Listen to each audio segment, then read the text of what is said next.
Hello लोगोफोर आरोबाव आं दिनै नोंथांमोननि गेजेराव मोनसे गोदान मिउजिक भिडिअनि आपडेट लानानै फैलायबाय। नोंथांमोना नैबे गोदान मिउजिक भिडिअनि फुल आपडेटखौ मिथिनो थाखाय नोंथांमोना नैबे भिडिअखौ जोबजासिम नाय।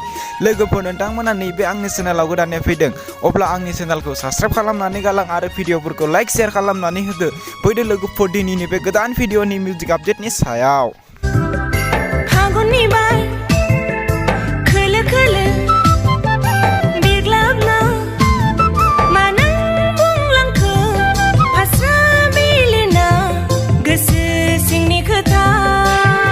दिनैनि बे गोदान मिउजिक भिडिअनि टाइटेलानो जादों बवदर बाउले। लोगोफोर नोंथांमोना नैबे गोदान मिउजिक भिडिअखौ दासिमबो नायाखै अब्ला नोंथांमोना नैबे आंनि भिडिअनि गेजेरजों नायनानै लादो।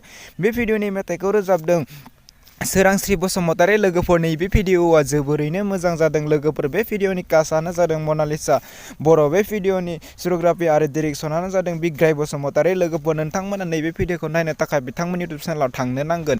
बिथांमोना नैबे भिडिअखौ अलरेडि फुल आपल'ड खालामनानै होखाबाय। बे भिडिअनि प्रडिउसारानो जादों रिया ब्रह्म। लोगोफोर नोंथांमोना दासिमबो नैबे गोदान मिउजिक भिडिअखौ नायाखै अब्ला नोंथांमोना बिथांमोननि आरबि फिल्म प्रडाक्शन इउटुब चेनेलाव थांनानै नैबे गोदान मिउजिक भिडिअखौ नायहैदो आरो नोंथांमोना बिथांमोननि इउटुब चेनेलखौ दासिमबो साबस्क्राइब खालामाखै अब्ला बिथांमोननि इउटुब चेनेलखौबो साबस्क्राइब खालामनानै होदो। बिदिब्ला लोगोफोर दिनैनि बे गोदान भिडिअनि गुसुं आपडेटआ बेखिनियानोसै। आंनि चेनेलखौ दासिमबो साबस्क्राइब खालामाखै अब्ला नोंथांमोना आंनि चेनेलखौबो साबस्क्राइब खालामनानै होदो। बेफोरबायदि गोदान मिउजिक भिडिअनि आपडेटखौ आं नोंथांमोननि गेजेराव थाब लानानै फैबाय थागोन। बिदिब्ला लोगोफोर दिनैनि बे गोदान भिडिअनि गुसुं आपडेटआ बेखिनियानोसै।